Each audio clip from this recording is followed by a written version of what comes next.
La grandeza de una nación y su progreso moral pueden ser juzgados por la forma en que se trata a sus animales. Mahatma Gandhi. Bienvenidas, queridas y queridos oyentes, a un nuevo capítulo de LCast, en donde seguimos explorando las conexiones profundas y complejas entre elefantes y seres humanos. Hoy tocamos un temazo, el avance del derecho hacia el reconocimiento de los elefantes como personas no humanas y sujetos de derechos. Este episodio nos llevará a través de algunos de los casos más significativos y conmovedores en los que la justicia ha comenzado a ver a estos majestuosos animales de una manera totalmente nueva. También conoceremos el dramático caso de Mari, una elefanta que fue juzgada y condenada a muerte en 1916. Empezamos con elefantes en el derecho.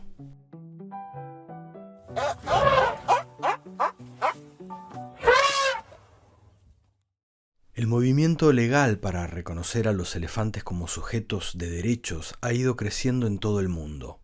Decenas de casos en distintos juzgados han expuesto los argumentos para considerar a los elefantes en nuestro ordenamiento jurídico, y cada caso es un paso. Algunos de estos fallos no solo son importantes por el resultado que han alcanzado, sino también por las bases jurídicas y científicas en las que se apoyan. Los primeros pasos, y quizás los más trascendentes, no tuvieron a un elefante como protagonista, sino a dos grandes simios, Sandra, la orangutana que vivía en el Ecoparque de Buenos Aires, y Cecilia, la chimpancé que vivió por décadas en el hoy Ecoparque de Mendoza. Y déjenme comenzar por esto y ya verán por qué. A ambas se les concedió un recurso de habeas corpus y en respectivas sentencias se las reconoció como animales no humanos sujetos de derecho. Esto marcó un antes y un después en la historia de los derechos de los animales, abriendo un camino hacia una nueva manera de entender su dignidad. Ahora verán la importancia que estos recursos han tenido en la vida de los elefantes. Seguro se acuerdan que en el segundo episodio hablamos de esa mágica historia, ese viaje de la matriarca Pocha y de su hija Guillermina desde el zoológico hasta el santuario. Ese traslado tuvo otros desafíos aparte de los que ya les conté. También se abrió un frente jurídico cuando una organización argentina denunció malos tratos en el antiguo zoológico de Mendoza y en el santuario de elefantes Brasil, buscando evitar que las elefantas Pocha y Guillermina fueran trasladadas fuera del país, cosificándolas como patrimonio. En ese momento la justicia federal intervino y determinó que ambas estaban siendo preparadas de manera adecuada para su traslado al santuario y, lo más importante, se basó en los precedentes de dos juezas que ya habían hecho historia. Una de ellas, Elena Liberatori, había reconocido como sujeto de derecho a la orangutana Sandra. La otra, Alejandra Mauricio, otorgó el habeas corpus a la chimpancé Cecilia. Gracias a estas sentencias, basadas en grandes simios, Pocha, Guillermina y el resto de los elefantes cautivos en Argentina fueron declarados personas no humanas. Por eso decimos que cada caso es un paso, por cómo el derecho tiene esa capacidad de conversar consigo mismo en un ritmo marcado por la ciencia, la costumbre y la moral de la época. El caso Kaavan en Pakistán en 2020 también fue un avance crucial. La Corte Suprema de Islamabad, liderada por el juez Attar Minhalla, no solo reconoció que Kaavan había sufrido años de abuso y negligencia, sino que también se basó en estudios que demostraban que los elefantes en cautiverio experimentan un estrés psicológico severo, lo que deteriora su salud física y mental. En su sentencia, el juez Minhalla argumentó que el trato hacia los animales refleja cómo la humanidad se percibe a sí misma, subrayando que la ciencia moderna ha demostrado que los elefantes poseen una vida emocional y social tan compleja que, por tanto, deben ser considerados en nuestras leyes como seres que requieren derechos específicos. La sentencia no solo ordenó su traslado a un santuario en Camboya, sino que también forzó el cierre del zoológico, destacando la importancia de tratar a los animales con el respeto que merecen. En India, en 2018, la Corte Suprema emitió una sentencia que protegía a los elefantes de ser explotados en rituales religiosos.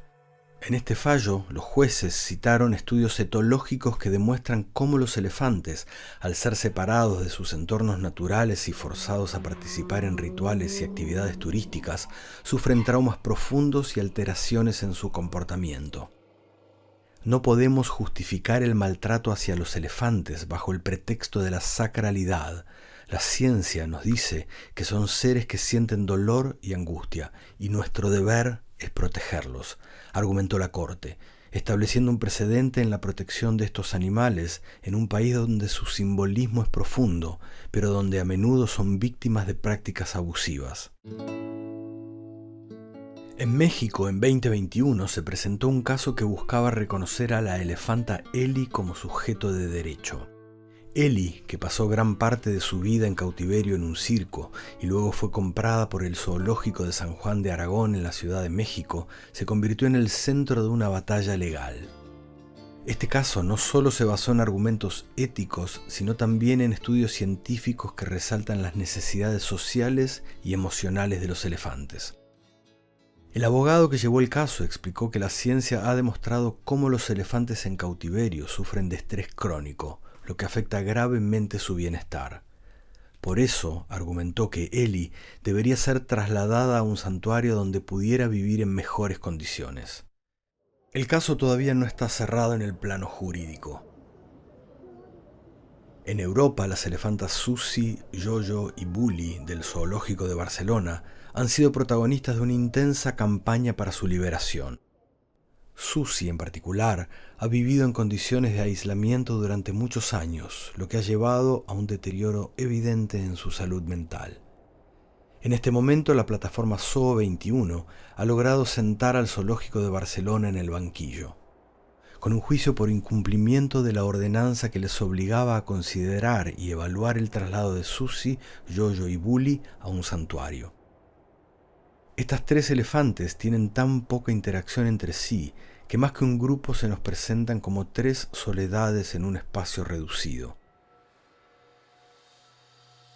A 5 años de la aprobación de dicha ordenanza que les obligaba a realizar este análisis y la gestión para posibilitar el traslado, el zoológico ni siquiera ha comenzado este ejercicio de evaluación. No ha dado ni un solo paso en el sentido ni de la ley ni de la ética, aferrándose a mantener a estos animales cautivos ya que son un importante reclamo para la llegada de visitantes.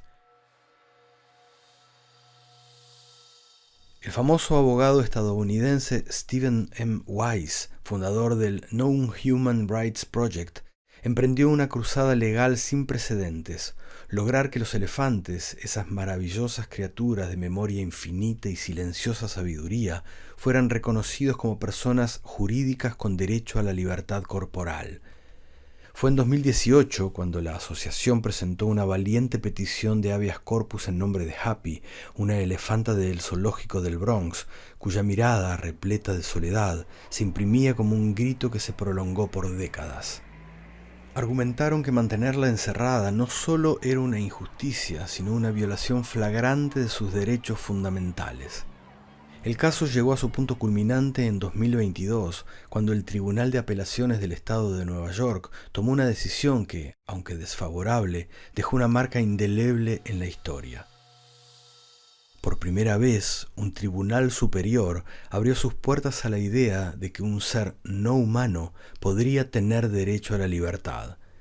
Aunque la balanza de la justicia no se inclinó a favor de Happy, la semilla de una revisión ética y legal quedó sembrada. La razón esgrimida por el tribunal, decepcionante, aunque previsible. Miedo. Miedo a abrir la puerta de declarar derechos a otros seres distintos a los humanos. No hubo razones científicas, no hubo razones éticas. La fundamentación tuvo que ver con una lógica conservadora y antropocéntrica, en un planeta que no deja de enviarnos señales sobre lo desacertado de ese enfoque y en una época donde por fin comenzamos a entender esas señales. Estas campañas, como tantas otras en distintas partes del mundo, demuestran que la lucha por los derechos de los elefantes está lejos de terminar. Donde hay elefantes en cautiverio, siempre hay personas trabajando por su liberación.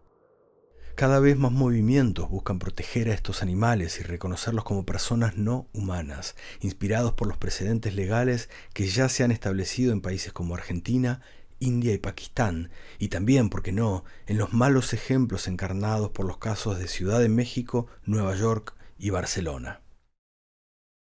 Esta discusión sobre si los elefantes pueden ser considerados personas no humanas ha abierto un extenso debate en el ámbito jurídico. Los argumentos a favor y en contra abordan principios de derechos humanos, bienestar animal y tradiciones legales, lo que lo convierte en un tema complejo y a la vez fascinante. Nos centraremos en enumerar los más usados de estos argumentos y ofrecer una aproximación a su esencia. Argumentos a favor de considerar a los elefantes como personas no humanas. 1. Capacidades cognitivas, emocionales y físicas. Los elefantes poseen una inteligencia y una vida emocional compleja que incluye habilidades como el uso de herramientas, la memoria a largo plazo y la capacidad de experimentar emociones como el duelo, la alegría o la empatía. Científicos han demostrado que sus cerebros tienen estructuras relacionadas con la emoción y la cognición similares a las nuestras. Además, las condiciones de cautiverio les provocan estrés crónico y enfermedades que acortan su vida y les generan sufrimiento extremo. 2. Derechos y protección legal. Reconocer a los elefantes como personas no humanas permitiría otorgarles derechos básicos como la libertad, la protección contra el maltrato o contra el tráfico de marfil. Casos en Argentina, donde elefantes han sido declarados sujetos de derechos, demuestran que este enfoque es viable y puede mejorar significativamente su bienestar. Argumentos en contra de considerar a los elefantes como personas no humanas. 1. Implicaciones legales y prácticas. Reconocer a los elefantes como personas no humanas podría causar incertidumbre legal y abrir la puerta a una avalancha de litigios. ¿Qué derechos específicos tendrían? ¿Cómo se equilibrarían con los intereses humanos? 2. Diferencias ontológicas. Protegerlos mediante leyes específicas es una opción más adecuada que otorgarles el estatus de persona. Aunque son seres complejos, los críticos señalan que los elefantes no son humanos y la personalidad jurídica implica asumir obligaciones, algo que los animales no pueden hacer. Sin embargo, estos argumentos para negar una relación entre los elefantes y el derecho se desmoronan cuando analizamos un caso señalado de la historia. El 13 de septiembre de 1916, en una pequeña ciudad de Erwin, Tennessee, ocurrió un suceso que ha quedado grabado en la historia como uno de los momentos más oscuros en la relación entre humanos y elefantes. Ese día, Mary, una elefanta asiática de 30 años y una de las principales atracciones del circo itinerante Sparks World Famous Shows, fue ejecutada públicamente en lo que se ha descrito como un juicio sumario y despiadado. Mary había sido parte del circo durante años, conocida como Mary la asesina, por la fuerza y tamaño que la destacaban sobre los otros elefantes. Sin embargo, el 11 de septiembre de 1916, 2 días antes de su trágico final, Mary mató a un hombre.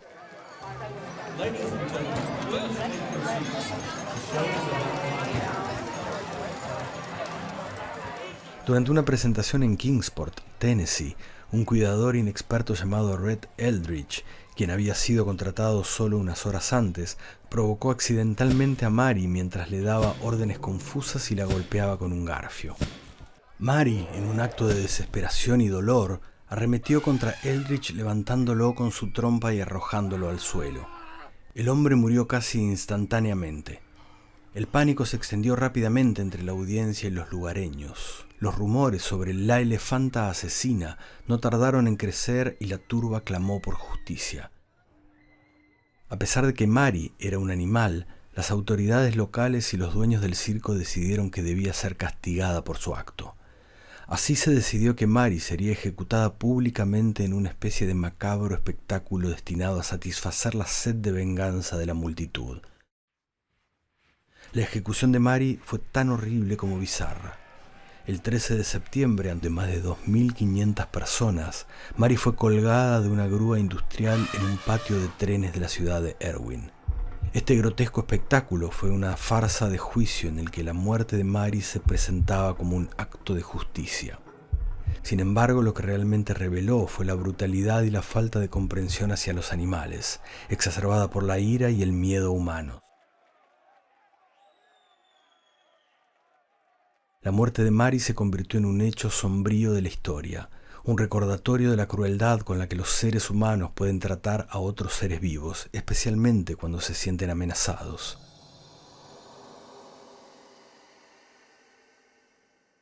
La historia de Mari es un ejemplo trágico de cómo la justicia y la venganza pueden confundirse y cómo en el pasado los animales fueron sometidos a castigos extremos por comportamientos que en gran parte fueron provocados por el maltrato y la falta de empatía humana.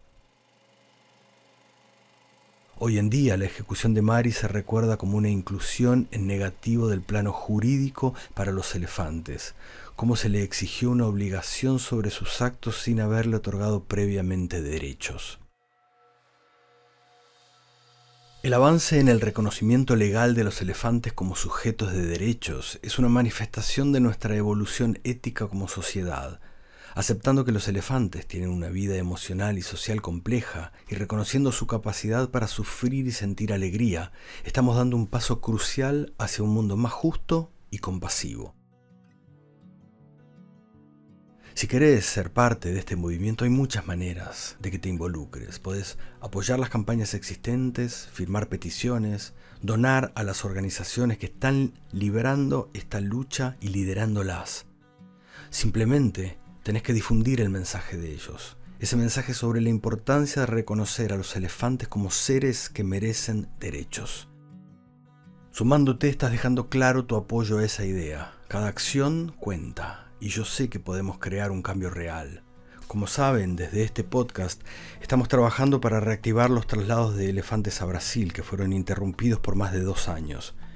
En breve será el traslado de Kenia desde el Ecoparque de Mendoza al Santuario de Elefantes en Brasil. Y después de Kenia lo haremos con Pupi, que viajará desde el Ecoparque de Buenos Aires, y después vendrá Tami, que será el último elefante cautivo de Argentina. Y después de eso, proponemos que Argentina se declare como país libre de elefantes en cautividad, y después de Argentina, el resto del mundo. Parece ambicioso, pero tenemos el conocimiento para justificar esa idea y tenemos el compromiso para llevarla a cabo. Estamos buscando gente que esté dispuesta a moverse y a comprometerse. Y si sos una de esas personas, date de alta en nuestra página web dejando tu email. Y nos vamos con una frase del filósofo y jurista Jeremy Bentham, que en su obra Introducción a los principios de la moral y la legislación en 1789 expresó: puede llegar el día en que el resto de la creación animal adquiera estos derechos que nunca podrían haberles sido arrebatados excepto por la mano de la tiranía. Hasta la próxima, queridas y queridos oyentes. Hoy ya sabemos un poquito más sobre derechos, sobre elefantes, sobre historias y también sobre nuestra propia historia. Cuídense y no olviden que podemos hacer una diferencia en la vida de estos magníficos animales. Métanse en la web y dejen su email, por favor. Y sean buenos elefantes.